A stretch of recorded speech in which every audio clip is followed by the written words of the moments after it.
Hey guys, this is the VIP group for the Build Wealth Investment Group. Thank you so much for being here or watching the recording. Listen, we've got a really special opportunity that we're going to share today. We are looking at the next deal with our partners at AHM. And where we are right now is AHM, as I've shared with you guys, I've talked about them a lot, okay? And so we're not going to spend a whole lot of time on it, but just as a reminder, there's a lot of reasons why I invest so heavily with AHM personally, okay? And last year, Kyle Howerton and his team invited me to join the partnership at AHM. And so I made $1 million commitment of my own money that I've been funding over the last year. As of December 30th, I think I was at $500,000 of the 1 million invested, of which I'll get the rest of it in 2026. And he gave me a lot of time because unlike you guys watching this call, I didn't have just $1 million sitting around. So like, I needed a little to pull it together. But part of the specialness of our relationship is that it really allows me to kind of cherry pick the deals that I'm able to bring out to our group. And so I'm bringing the ones that I like the best. There are a number of projects at AHM happening that I'm not bringing out to you for various reasons, but this one in particular is super great. But hold on. So number one, AHM is vertically integrated, right? So they've got ground up expertise, value add expertise, property management in-house, and capital markets consulting all under one roof. So they don't need to go external to hire consultants for any one of their projects or anything like that, right? And so when the partners all get together, you've got every single expertise there. I'm not sure what I bring to the table, maybe, good looks and a sense of humor, while they have, all of this, stacked expertise in the real estate market. Next, Kyle Howerton is one of the few people that I've met who work as hard as I do. So at Build Wealth, everyone here knows that we have a saying, which is if you don't come in on Saturday, don't bother coming in on Sunday. And I see that same work ethic with Kyle because we talk all weekend. Next is, they're hyper focused in St. Louis. And I think that sort of parlays into the next thing. But this particular thing is important because number one, we have a really unique sort of setup here in St. Louis in terms of like number of large employers and also huge opportunity because we've been largely ignored by a lot of the institutional investments, on the coast, right? And so we've got, very muted peaks and valleys and a ton of opportunity that we're able to move in and execute on. And the last thing, which is really awesome, is that in almost every single neighborhood that AHM operates in, they're the single largest real estate owner, right? So the Grove, Tower Grove South, Downtown West or City Commons as it's called now, and then Central West End, one of the most desirable neighborhoods in the entire Midwest. We are now, after last month, the largest owner of real estate in the Central West End as well. And what this does is it allows Kyle and his team not only control, like for example, they basically control the liquor licenses in Downtown West as an example, but also, and more importantly, all of real estate is basically private, right? And so it's a lot of opaque information. And so one of the things that AHM gets is access to all of the information in all of the neighborhoods in which we operate in. And so there's this, beautiful sort of stack of things that just makes AHM very, very special.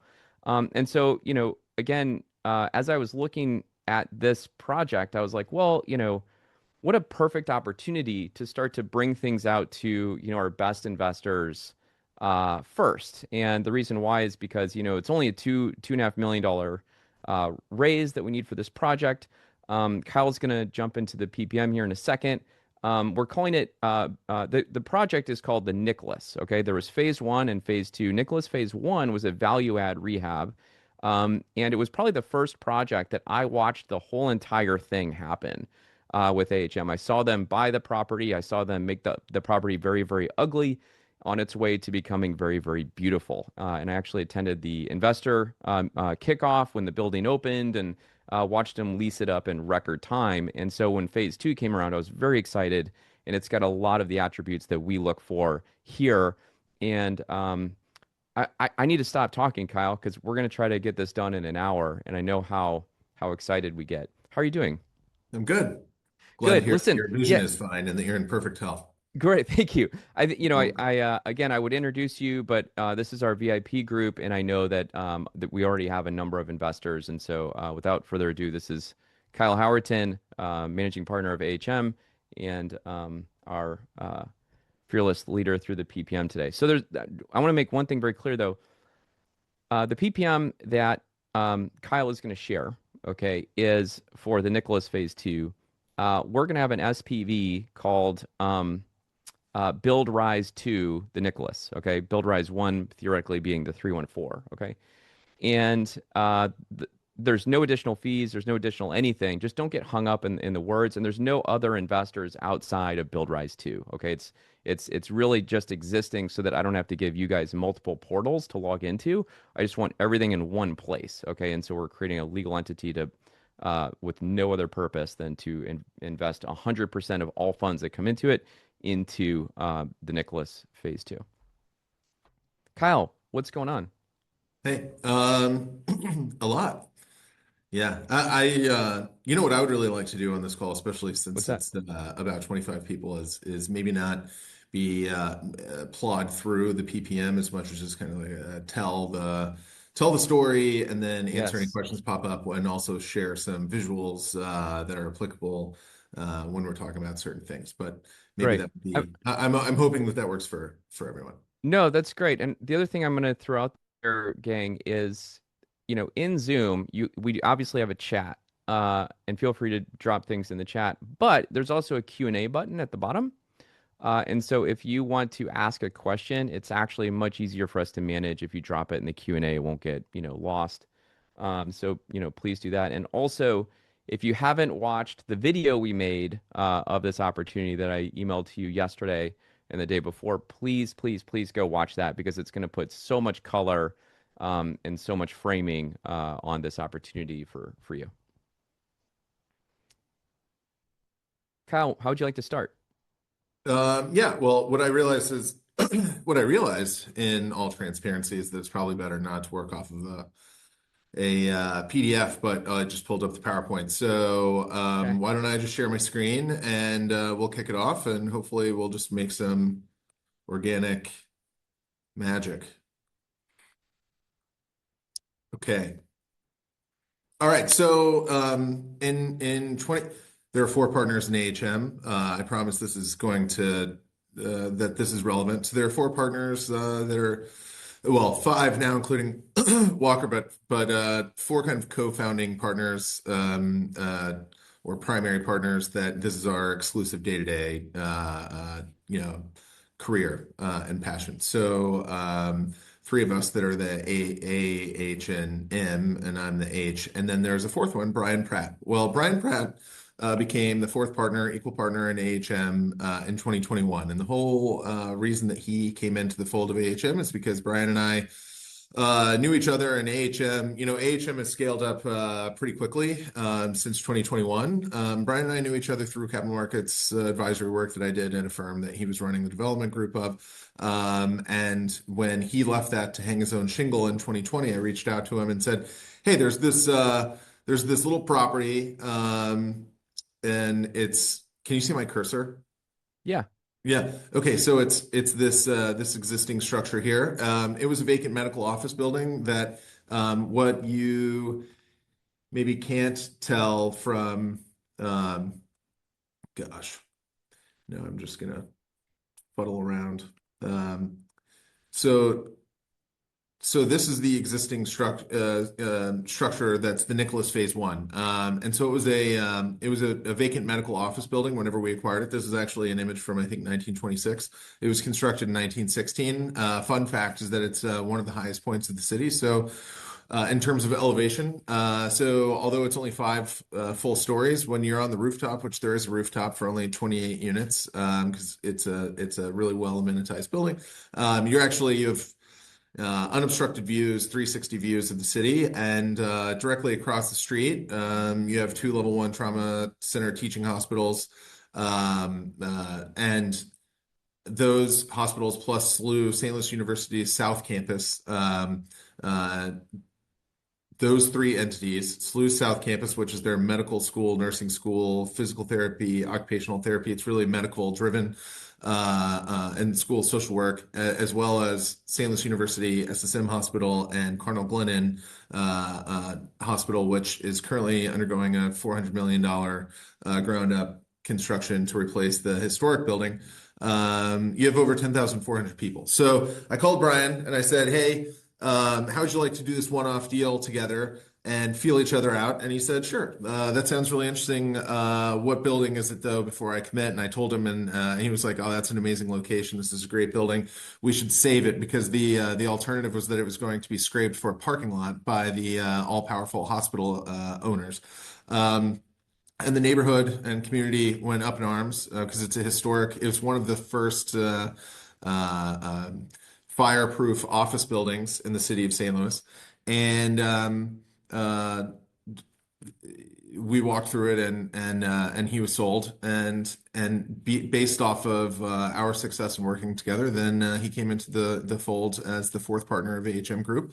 And that kind of has set us off on a different trajectory than we were on before in terms of scaling and doing great things. Okay, 1500 South Grand is the Nicholas Phase 1, and we have always been trying to acquire 1508 South Grand. But the issue, which is in blue here, and that is what helps create the Phase 2. And the issue has always been that this gentleman who owned 1508 South Grand created a technology that allowed testing COVID for the COVID virus within a 24-hour period. And so he is in his early 80s today, but was in his late 70s then. And this was just before COVID that we were entering into these conversations, and with him to acquire them at the same time as acquiring 1500 South Grand. And then all of a sudden, people around the world were giving him a lot of money to create this liquid that you could test COVID in. And so he stopped answering our phone calls and said, you know what, guys, I don't need your money. I'm doing just fine. And then about 6 months ago, he reached out to us and said, hey, do you remember me? My name's Dr. Barnes, and I want to sell you my building if you're interested. And after a decent negotiation back and forth, then we entered into contracts, and through a separate entity, because he was very impatient, we closed. He had a 1031 exchange that he was trying to exit on. So we've already closed on the acquisition of 1508 South Grand.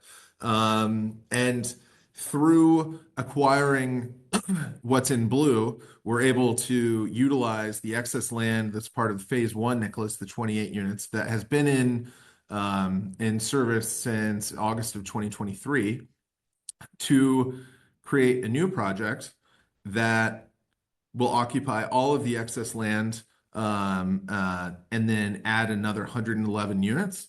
And it will also, there are 105 units in the new structure and 6 units on the second floor of the existing historic structure along South Grand Boulevard. And just on the opposite side of the street, South Grand, is where the 2 hospitals are. This will also create an amenity space, and we were able to we have a competitive advantage in that we're the only group that could utilize the excess land in the way that we are able to combine the parcels and create this this much larger project.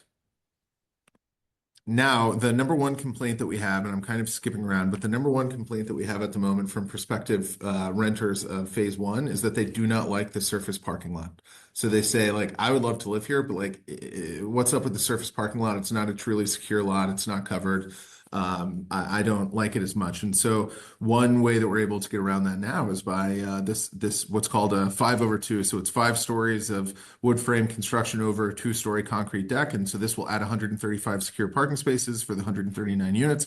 And the reason that we don't need the 1-to-1 parking ratio of 1 parking space per apartment unit is because we are directly across the street from the prime area of where the tenants will work and go to school, medical school, or be a medical resident. And so we don't need as high of a parking ratio, which also helps create a lower cost basis and increases our return or yield on cost, which this project combined is just under a 6.5% return on cost. And that's what we try to have as our kind of magic number. So we've been working on this just to get back to the beginning. Brian and I, and then subsequently AHM, have been working on this phase two development since 2020, and now only through kind of the marriage of just being patient, we're able to move the phase two forward. And every single investor, we had to raise $1,350,000 of cash equity for phase one. All of those investors are remaining in the deal for phase two, but we need to raise about 2.55 million of additional capital to acquire through all cash, no debt, 1508 South Grand, fund pre-development costs, fund carry costs for the next, I'm going to call it 15 months just to be conservative, and cover entitlement, incentive, and other third-party consulting costs. And then, say in the late first quarter, early second quarter of 2027, we would actually break ground on this. And at that point in time, we would rebalance capital accounts. So everyone, all of the 2.55 million plus the 1,350,000 that we have today, so that's 3.9 million in total, is overraised by about 66%. So 66-ish% of the capital should be returned to all the investors, with ownership remaining exactly the same. It's just the capital accounts are being reduced when we fully capitalize the project, because we'll bring in a limited partner equity investor at that time of the full capitalization. And then it's essentially the typical 5-year business plan from that point forward. So in total, this is a 6-year plan, and it's not too dissimilar from the 314, but it is different in several respects that I'm happy to run through. So Walker, what are your questions, or what did I not hit on Well, at the moment? yeah, no, this is great. I mean, the thing that you can't tell from any of these pictures is there's actually all of these units. Actually, like you see as you're looking at it, it's all, floor to ceiling glass. And what's interesting, with the exception of that one little building on the left, all of these units actually overlook a green space, which Yeah. I think is really, really awesome. Anyway, I think let's do this. If you don't mind, can we jump to, the projections, the financial projections, and just like sort of anchor everybody who's watching in, what they can expect in terms of returns, if you don't mind? Yeah, definitely. And because I mean, look, they've already got the hopefully they've had a chance to glance at the PPM. They've already seen the video. They might understand the project a lot more than we think. We're going to circle back to that, but there's also a big variance in terms of what we think the outcome will be. So let's Oh, yeah. start with the sort of worst case scenario, and then we can review the two factors that could add to, best case scenario, and we'll kind of go that way. Does that sound right? Yeah, it sounds great. So um, let's start with a $100,000 sample investment. So it's Yep. contributed $100,000 today, and then in 12 to 15 months, then we should be in a position to repatriate about 66% of that capital contribution. And again, that doesn't impact the ownership, or it doesn't create a dilution. Everyone, if you owned 10% of the Class A units, you would still own 10% of the Class A units, because everyone is receiving their pro rata share of a return of capital. And then Can the we can we construction. pause? Can we pause Yeah, right there for a second before we continue? I want to double click on this, cash back in, 12 to 15 months, right? yeah. For two reasons. One, the reason why I personally like deals like this is because I can then take that, in this example, $65,000, and go reinvest it into something else. And now I'm effectively, investment stacking with the same dollars, and they're both earning multiple, internal rates of return, right? Because this is just return of capital. So that's why I like these types of deals. Second, um, Kyle, we said the same thing on the 314, and Yeah. I think a lot of people were surprised to learn that there was about 6 month delay before them getting that particular piece. Can you explain, why we can have more confidence in this one than maybe the timing of that one, or maybe what went wrong on that one that shouldn't repeat on this one, just to compare and contrast the two examples? Yeah, definitely. So with the 314, it's a high rise, and it's not just a high rise, but it's a mass timber high rise. There's only one other mass timber high rise that's reasonably close in terms of height, and that's the Ascent. in Milwaukee, and everyone who's a member of the 314 probably recalls that. And so what we did whenever it's not I guess the biggest point is that it's not a traditional project, right? It's not like the cookie cutter project 5/2 or stick built wood frame construction project. It would be effectively the second of its kind in the northern hemisphere in the U.S. And so the pricing, it's not as easy to determine one, engineering, pricing, city approvals, all these things. We got through all the city approvals before we raised the capital. That's what the risk that we had taken as AHM. What we always try to do is get a project as close to shovel ready or shovel ready as possible before we accept investor dollars. But in these co-GP examples, we need additional capital because they're large projects. So, but the primary difference is that it's just the type of project it is, and that we AHM are about to break ground on another. It's 5/1, so it's a 6-story instead of 7 stories, and so we can extrapolate those costs today, apply them with an inflation factor to the Nicholas Phase 2.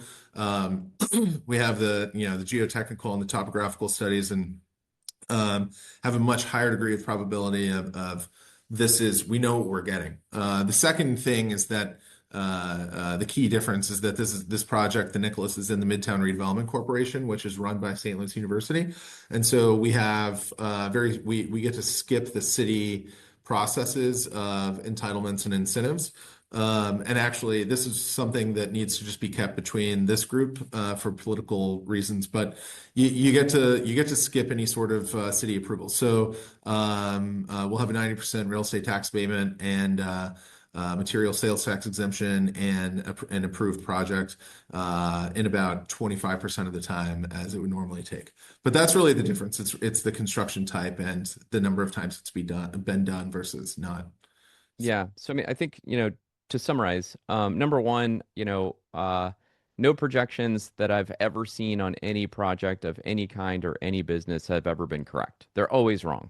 So, always look at them as sort of directionally correct and what the intention is. Second, the 314 is an extremely ambitious project. And part of what makes it exciting is that, we can't go so far as to say that it doesn't exist in the world, like there is one. But it's, somewhere else. And so there was a lot of sort of unforeseen things that caused delays. Kyle, this one is, as you say, cookie cutter Yeah. construction. So we'll just leave it at that. Yeah, that's really the difference. Yep. Yeah. Okay. Okay, thanks. So we've got 65% or 66% as this is coming back in, say 15 months or less. Then what happens? Yeah, and then we begin cash flowing at the tail end of 2028 or early 29. Hmm. And that's when the 1039 is shown of a distribution in 2028. And then there's a refinance event. So in the third year of operation, then we would refi out the construction loan. And that's the $23,000, 23% return of capital. Hmm. And then we coupon clip, and then we would exit in the fourth quarter of 2031 or the first quarter of 2032. And that's the large return of capital there. The waterfall, this is what I would consider to be the kind of downside base case, but we're using Yeah. this as like this is the benchmark. So normally we don't kind of bracket or collar expectations on returns. We say like this is the expected return, but in this scenario, the primary variable that would dictate a 24% IRR and 2.3x equity multiple versus a 5x and a 47% IRR is really the equity waterfall that we have with the LP equity investor. And so we have assumed the absolute worst case conservative equity waterfall, which is in the favor of the institutional LP partner to derive these returns. And the other thing is like this is a little bit of a misnomer in terms of a 24% IRR or a 2.33x equity multiple. It's really like focused on the equity multiple. So if you take out the over capitalizing for the pre-construction, like pre-development Hmm. cash that's needed, Hmm. it's actually the base case is about a 4x equity multiple. Because you would be investing $34,000 and receive, 175, right? So Hmm. that's really It's really this additional capital that's necessary up front. And we're doing so as well, not to burden the project with debt, trying to be a little bit conservative. I mean, we could use debt to acquire 1508 South Grand, but we'd much prefer not to. And then the other thing that's different, say, from anything else that we have presented to you is that you have a cash flowing, stable project that already is there that is going to be very helpful in covering carry and other pre-development costs. But we're essentially treating that as kind of a break-even cash flow from a cash flow perspective that it just carries itself. So we've overcapitalized a little bit here, again, just in an effort to be conservative. The last thing that I would say that's different from anything else that we've shown, at least that I can recall, is that the priority return is not an 8 or a 10 or 12%. It's a 20% IRR is the priority return. So we, AHM, won't receive any of the promoted interest until everyone has not just received their money back, but their money back plus a 20% internal rate of return. Um, Hmm. so yeah, to me, that's very compelling as well. It is. Yeah. Hmm. Paul is asking, explain loan to value. Well, so, and in a construction loan, it's really limited to cost. So 70% loan to cost. So if you have a $10 million project, 70% of that 10 million is a $7 million loan. And then the constraint would be on the back end. So if you have a $10 million project, but you would hopefully create, say, 12 million of a property, 2 million of value through your efforts. So total value of 12 million after the fact, 70% of that 12, which I think is 8.4 million. So that's loan to cost, loan to value.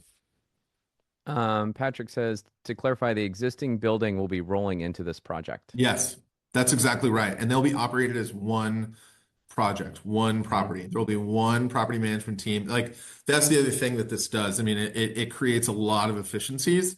We'll have a two-person property management team that's on site.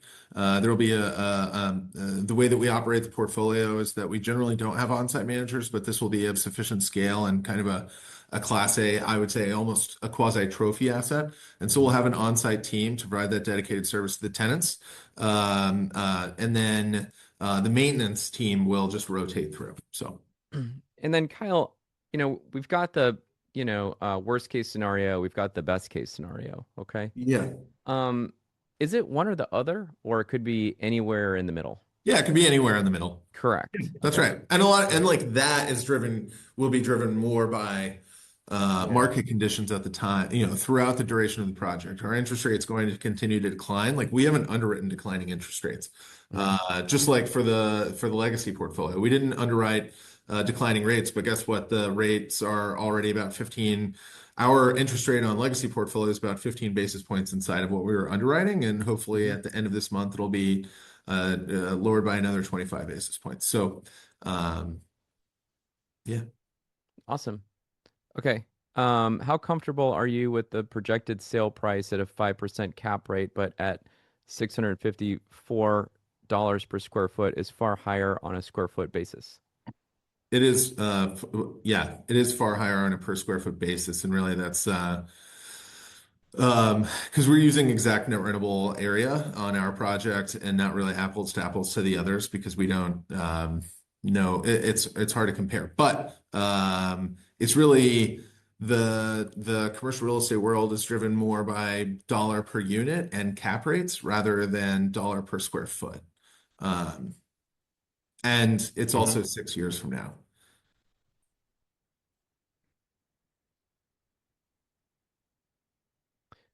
Does this base scenario account for any disruption in lease occupancy for the existing building during construction? Yes, it actually takes it down to 50% occupancy. Okay, great. And that 50% occupancy actually can work Good in two different question. ways. One, there Yeah. can be a 50% physical vacancy factor, or Hmm. two, is probably much more probable is that we'll have to heavily discount lease rates during the Hmm. construction, at least for say 12 months of the construction period. And so we'll say, hey, you were paying $1,500 before, like if you stay, we'd ask you to pay 1,000. Hmm. Um, okay. So let's see. Uh, guys, if you've got further questions, please drop them in the Q&A. and I'll keep an eye on that. And Kyle, maybe, we've got 20 minutes left. So if you maybe Yeah. just want to walk I mean, through, um, so to confirm, you're assuming 50% occupancy during which period? Oh, oh, the construction period. So, construction so period. really like, yeah, I mean, because there's going to be a period of time that the phase one tenants can't use the surface parking lot because the surface parking lot is being converted to a secure structured parking, Hmm. a parking garage. So they won't be able to use that. So there is street parking, and there's also we have a really good relationship with SLU, so they'll allow us to use their parking structures as well. And over half of the residents that live at the phase one are either in medical school, medical residence, or in the medical field and work at one of the two hospitals, or in a supporting function. A lot of them have the ability to park at work anyway, and already Hmm. do park at work. Yeah. I think, thank you for that. Yeah. So I think, sorry, my brain just, Kyle, went two different directions at the same Well, that's how time. my brain works all the time. So, Do you want to maybe talk about some of the demand drivers? yeah, I would love to talk about the demand drivers. So, this is a 1 mile radius. So the red square is the Nicholas, and the blue circle is a 1 mile radius. So, we're very close to Interstate 44 and 64 that takes a person anywhere that they would want to go in the entire St. Louis MSA. You can get to any of the employment centers within about 10 minutes. And then also you can walk to Target, which is brand new. That was delivered in 2024. There's a new Topgolf. There are the two hospitals, both of which are brand new. They over $1 billion of medical investment has been driven there, has been invested there between the two new hospitals. In terms of amenities, you have the 289-acre Tower Grove Park right here that you can walk to, but it's about a 3-minute drive, 5-minute drive. The Missouri Botanical Garden, and then entertainment destination center. So the entire Grove neighborhood, the Central West End. And then there's something here now called the City Foundry that's right here. And I mean, I'm trying to think of an analogous way, like another development in a different city. It's almost like the Grove in LA, if you've been shopping there. It's a historic foundry that was converted to a shopping center with a lot of bars and restaurants, more like an entertainment lifestyle center. So we're really at the epicenter, I would say, of everything. We're also at one of the highest points in the city, so like the views are incredible. Most people will be walking to work, and then if they want food or drink or entertainment, it's either a walk or a very short drive away. The another piece that I want to hit on, I think is very important. Um, let's see, the overall market fundamentals. So we're fortunate enough, uh, it kind of works to our benefit that St. Louis has been for now overlooked. Unfortunately, AHM is even bringing in institutional investors. So that's something that I'm kind of torn about simply because we, I like being one of the big fish in a smaller pond rather Hmm. than having a ton of competition. But um, you can see that historically, between 2021 and 2024, there was a huge amount of new supply of apartments, and there's virtually no new supply moving forward. And AHM is likely responsible for about half of the development pipeline within the city of St. Louis.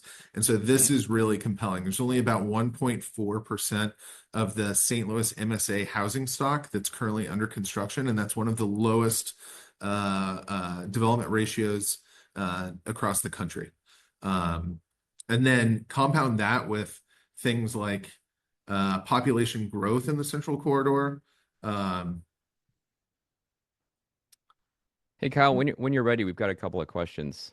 oh yeah, yeah. So if we could just I just have to stick with this for just a second before Yeah, my yeah. No, I'm just letting you yeah know. before Keep my going. Stay with it. before Stay with it. before my brain loses itself. But I'm just going to go to this investment. Okay, so the Central Corridor population growth grew 13% from 2020 to 2024. Like it's booming.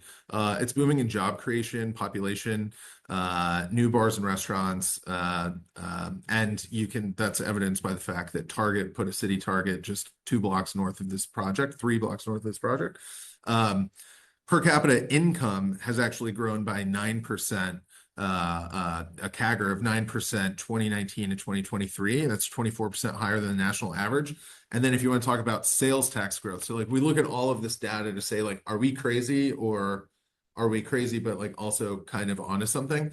And you'll see that the latest data that we have is through 2023 for sales tax revenue. But sales tax Mhm. revenue is up 116% in City Foundry, and the lowest is the downtown Sid that's up 7% year over year, 23 to 22. And it continues to improve. So, yeah, Walker, you want to hit me with your question? Sure. Yeah, Justin is asking, okay, so you said this effort joins the Nicholas 1 Yeah, and 2 from a management perspective. He's asking, are we investing in the Nicholas 1 and 2 or Nicholas yeah, 2? yeah. So it's all going to be owned by the same. Let's pull up the org chart. So that's a Yeah, great question. it is a great question. Think of it also as like momentum. Like the people who invested in Nicholas 1 invested what, 5 years ago, Kyle? Yeah, well, in 2021. Yeah, so they invested in the Nicholas One rehab, which then was completed. Then they were given the option to roll into phase two or to get paid out. 100% of them want to roll into phase two. So you're coming in after phase one is completed, but it's one project all together. Sorry, Kyle, continue. Yeah, no, that's right. It's one Yeah, project. So right now, 1500 South Grand LLC owns phase one. It will also own phase two. And then when we complete the pre-development, have entitlements, incentives, construction drawings, construction financing lined up, then our partnership that we'll be in together in 1500 South Grand that owns both phase one and phase two land today, yeah, we will contribute phase one and two into 1500 South Grand 2 LLC, which is where the follow-on equity investor will invest and be the passive LP investor. And so then 1500 South Grand 2 LLC will own phases one and two. But yeah, this all right now it's currently 4 land parcels. There are 3 parcels associated with 1508 South Grand and 1 parcel of 1500 South Grand. That's phase one. So all of those parcels, when we lock in the capital raise, the first step is to combine all of those parcels into only 1 parcel. So it will be truly owned and operated as one asset. mm-hmm. Thank you. Okay, let's see. Since you own both the properties, have you thought about making one bigger project that looks the same rather than two separate ones which look so wildly different? So no, we haven't thought about that. Well, Yeah. we thought about it for just a minute, and the reason that we very quickly didn't we got over that idea of creating 2 that look similar is that historic replicas are incredibly expensive to complete, to build, to construct, and they almost always look terrible. They look like a historic replica rather than the actual historic structure itself. So Yeah. what's been really interesting for us in other neighborhoods is to see this juxtaposition of new and old. So having very old 120, 30-year-old structures next to brand new, Class A structures that use today's building materials. And it's really, really interesting. And this also gives residents, prospective residents, tenants, the ability to choose between like, do you want, what do you want? Do you want to live in the historic side or do you want to live in like the kind of like the party side of the new build with the pool and everything like that? Mm-hmm. So there will be an option. There'll be an option. Do you want to live in the suburbs or in the downtown? Yeah. And we have another project that's set up almost exactly like this, Chroma and Hue. And Chroma is 235 units. That's where the pool is. It's where all the amenities are, and it's the summertime rage spot. And then people who live in the sister property, Hue, different building next door to it, though. That's where they go to. That's where I would live because it's a bit quieter. So. Um, Also, I completely understand the question. I think also what what you're maybe not getting from a slide deck, please watch the video. I can't stress that enough. Nicholas One is a stunningly beautiful building, and it's built masterfully, and the whole interior was gutted out of it when they rebuilt the inside. I mean, it was amazing what you did. Yeah, we took it was last used as a medical office building, Hmm. pediatric medical office building. Hmm. And it was an adaptive reuse conversion. So it wasn't just an acquisition value add of a building. I mean, it was truly gutted. Yeah. Lead-based paint, asbestos remediation, the whole thing, all new systems, all of the costs that you would expect with a new build, it's all brand new with the exception of the core and shell. Richard's asking macro concerns over the next 5 years that are in the back of your mind as you think about this project. If eh, so to me, um, this is sorry, I'm gonna share the Nicholas real quick. So this is the website for the Nicholas. It's just the nicholasstl.com. Um, it's I guess maybe it's a little bit hard to see through all this font, but I just wanted to show a few of the photos. I mean, it's a luxury building. It was designed to look and feel like a boutique hotel. Hmm. Um, you know, every floor, the floors alternate between the colors of the kitchens and the tile in the bathroom to give people options. Really large windows. Um, so, I mean, it's a really high quality project. That's, I guess, my sole point, and it's really unique in that its location and kind of scale and How many 28 units has a rooftop. So, how many people work within a square mile? Did you mention that already? oh, well, I know that it's 10,400. It was last time that we asked, it was 10,411 people between faculty, staff, and students at SLU Yeah. South Campus and the two hospitals. So within a mile is over 100,000. And you have to like how do I explain this? So, I took Highway 40 to get there, and so you take Highway 40 and go south like a couple of blocks kind of a thing. And then standing on the roof, I was looking over the other side and I was like, "Oh my God, that's Highway 44." So you've got like the two like veins sort of Yeah. of all of St. Louis, like kind of, it's sitting so nice where they intersect. It's a really unique location. I think like if the question is macro concerns for the next 5 years Yeah. that are in the back of my head, this is what I'm going to say to that.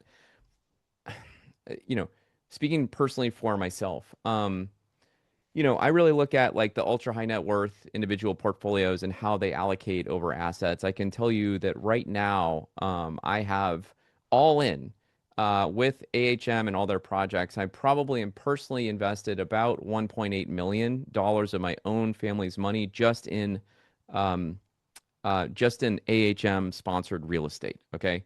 I don't have 1.8 million invested in anything else, the stock market. But so the thing is I'm doubling down as much as I can on real estate. And I think, we're at a place where, I don't want to go down a big rabbit hole, but we're in a place where, valuations in the stock market they're stretched.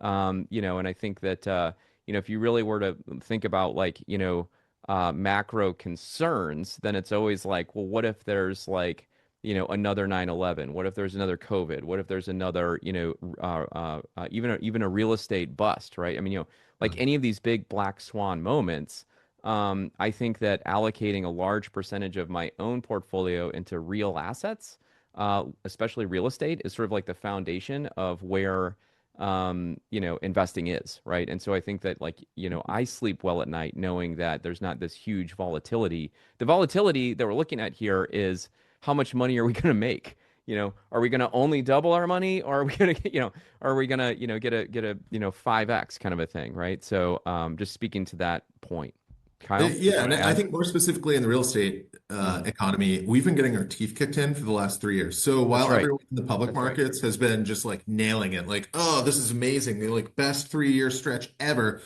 it blows my mind because my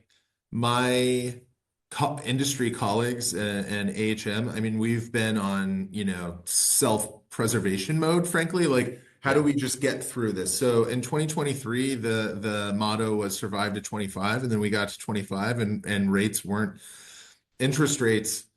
Interest rates is effectively tripled, depending on which rate you're looking at, but they effectively tripled between April of 22 and at some point in 2024, or the tail end, the fourth quarter of 23. And that was really horrible for real estate. And now rates are declining. And so as rates decline, real estate is a fixed income investment. Valuations in real estate will only increase. The fact that rates have been so high has not just delayed a lot of developers in their investments, but completely wiped them out and prevented them from moving forward with a development that they thought they were going to move forward with anyway, which gets back to altogether, not anyway, but altogether, which gets back to that chart that shows there were thousands of apartment units being delivered, especially like, in the city of St. Louis every year for 3 years, and now there are virtually none for the Mhm. next 5 to 10 years. And so we're getting Mhm. back to this kind of like 2013 point in real estate where we have instead of facing headwinds, we've been facing those for 3 years. We're about to face tailwinds. The last piece of it, I would say the largest macro concern that I have is unemployment, and Good. it's unemployment in the 18 to 30-year-old space. And especially those who have undergraduate degrees, and they're getting out and they're having a really, really difficult time to find employment. They're not creating, for the last year, we've seen kind of household formation decline precipitously to really low levels. And that household formation is really the 22-year-old college graduates that should be getting a job and moving out of their parents' house.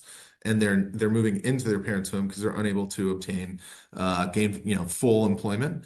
So that would be the biggest risk that I could see if there was a recession. But sadly, I have to say that as a real estate developer owner, if the rest of the economy goes into a recession, it will probably be a good thing for us, because the cost of capital will decline substantially, and it will help create value for us while the rest of the public markets kind of gets hurt. So Yeah. To summarize that, Kyle and I both believe that we're in a 2013 stabilization in real estate right now and are expecting, um, we're both, Kyle's entire net worth is in real estate. I happen to know yeah. that. And it's in this company's real estate. Um, so we're just we're gonna move on from that one. And the last thing sorry, Walker, Yeah. just one more Mhm. thing is that Boeing Defense. So Great. Boeing Defense is adding 20,000 new jobs to this market. They are about 50% of the way through a new manufacturing facility that cost over $4 billion, about 10 miles northwest of this project. Those people, they're being recruited from other parts of the market, other parts of the United States, and they're moving to St. Louis. And for the most part, they're in their mid to late 20s. They're mechanical engineer. They're some sort of engineer or a highly skilled laborer. And those 22 to 30-year-olds, they're not trying to move out by the airport. They're trying to move into areas like the Nicholas, where all the action is. So this is also very exciting for us, and we're just in the beginning stages of it. Yeah, right on. Okay, we have 4 minutes left, Kyle, and I Okay. want to try to finish on time, and we have like 6 or 7 questions. All right, let's do it. So we're gonna be able to hammer through them, okay? I'll ask you and you answer, okay? Yeah. Are there any tax benefits that one can miss if invested via tax sheltered accounts like a traditional IRA, Roth IRA? In short, is it beneficial to invest in this project using after-tax dollars or pre-tax dollars?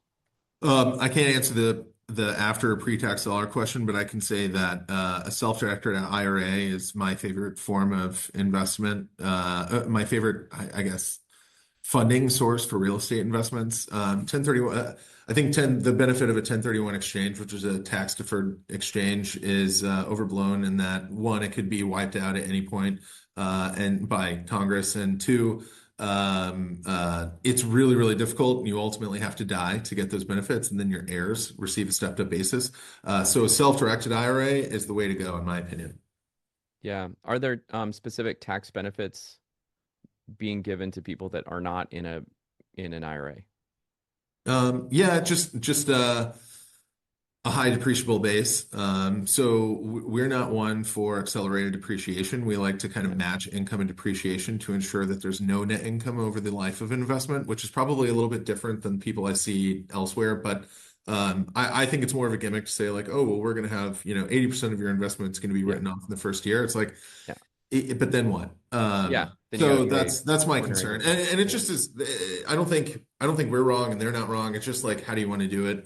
Yeah. I don't want somebody to call me 6 years from now and say like, I got hit with a $20,000 tax bill and I only received $5,000 distributions, and my response is, yeah, but that's because 5 years ago we took accelerated depreciation. Yeah, exactly. We're not going to do that. Okay. Okay. So when exit time comes for the purpose of transaction value, it will include both properties as a single platform. Yes. Single. Yeah. It's a single building. Yeah, exactly. It'll be a single property. It will be sold as a single 139 unit, 4,300 square foot of commercial space, Hmm. 135 space parking structure property.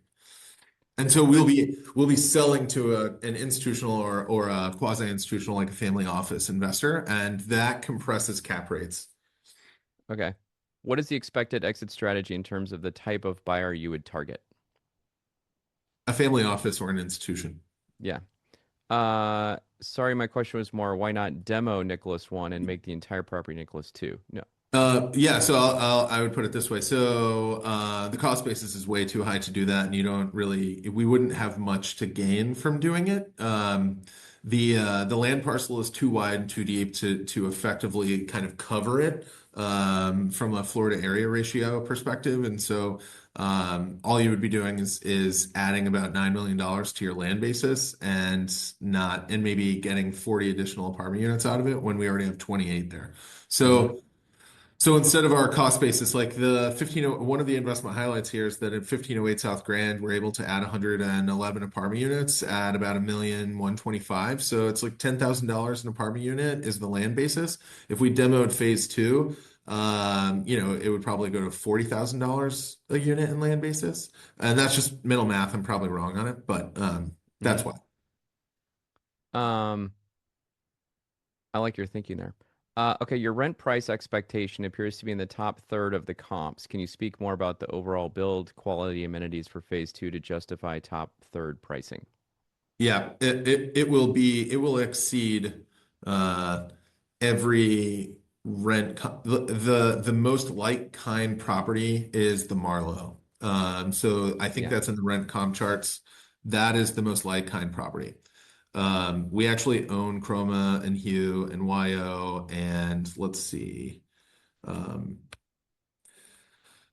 the Edwin and Steel Coat flats are inferior location, inferior finishes. Chroma and Hue, those were 2018 and 2020 builds. We own those. YO, we own that. Actually, we're effectively achieving the dollar per square foot rental rates that YO is achieving today. That's what we're projecting. Hmm. The Euclid and Marlowe are kind of the Marlowe is the most like kind, and we're a substantial discount to the Marlowe in terms of dollar per square foot and whole dollar rental rates. Hmm. And yeah, so that's why. And also we're the way that we underwrite is not trending rents from today through delivery, but saying on year one operations are in place rents as of today.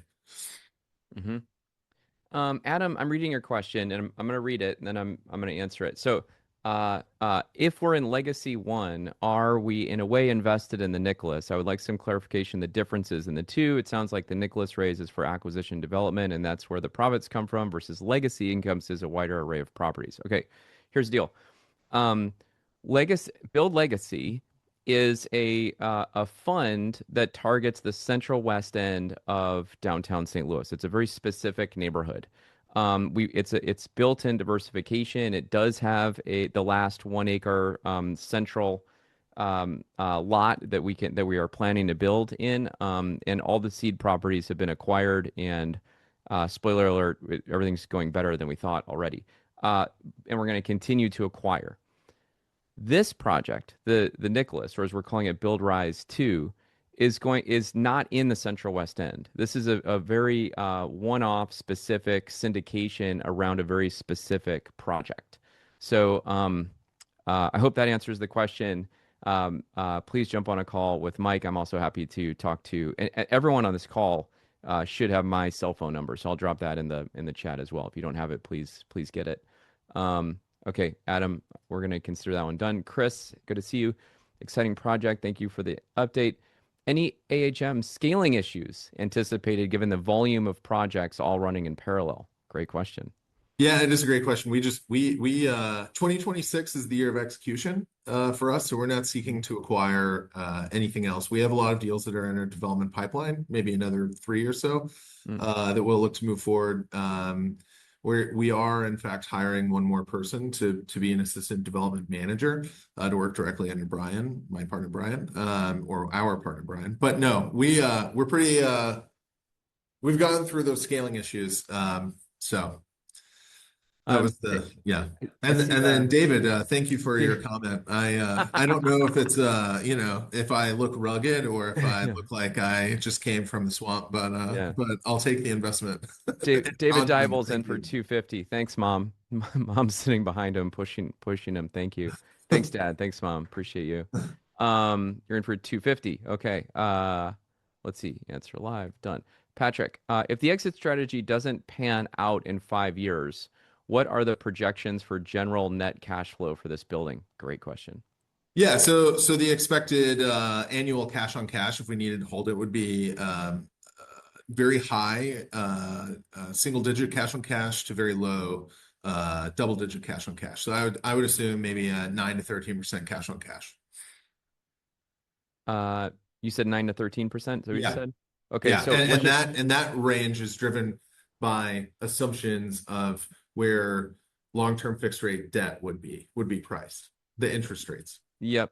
So just to apply that, if I invested 100,000 in this project, um, just average 9 to 13 to say call it 10% cash on cash. So that would be what I say 100,000. So that'd be $10,000 per year if we had to hold the building longer than we wanted. Is that right? That's right. Great. And keep in mind, if we're holding it, you still get, as an investor, we get, a 20% preferred return. So there would be additional equity being built up. Yeah, that's right. If you're only getting 10% in cash, you're still getting another additional 10% in the IRR equity equation. Okay. So, Yeah.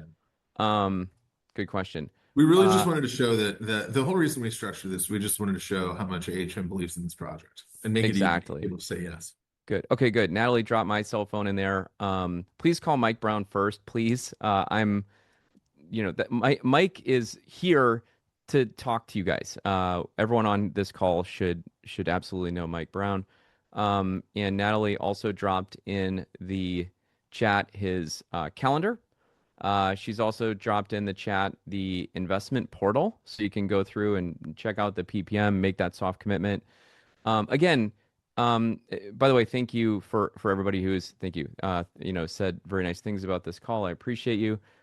We're gonna wrap up right now. So again, I just want to say that walking around on the beach for the last week of the year, again, I was like, gosh, we have these investors that are just like so committed to us, and like a lot of you guys are repeat investors. I think everyone on this call is a repeat investor, and I just value you so much. And it's like, how do we thank you? And to me, it was like, let's give everyone early allocation.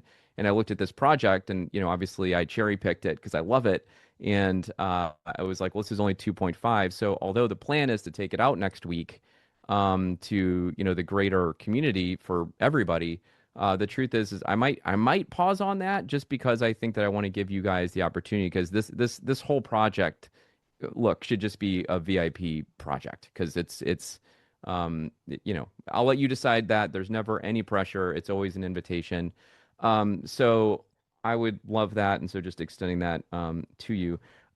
In terms of financing your commitments, my entity is not yet opened, and I don't have my legal docs completed, but they are in process. Okay, so we need the final Nicholas Phase 2 PPM completed before we can actually start on our documents. And so my legal team has started on that this week. So all of this should come together. Oh, call it by the end of next week. You can actually start sending wires in. So that's all I got. Thank you so much for being here, Kyle. Thank you so much for bringing me this opportunity. I love it. And anything else you want to say? No, thank you, everybody. Thanks for Great. the great questions, Also, and Walker, thanks for yeah, hosting. and also I know I'm sort of inviting you to jump on a call with Mike. For those that want to get into extreme details or anything else, I'm also offering Kyle. Jump on a call with Kyle. To know Kyle is to understand how wicked smart this guy is, and how driven he is. And The one trick pony. I don't know that I've ever seen you stumped. I mean, your depth of knowledge on all of these projects is intense, and a part of that is because you're the one that actually not only builds you look, Kyle picked the project, he underwrote the project, and he drives the project, and so he like everything in his brain is there at your good. Angelita, thank you so much. Very helpful, Chris. Thank you so much. Okay, great. Thanks everybody. See you on the inside.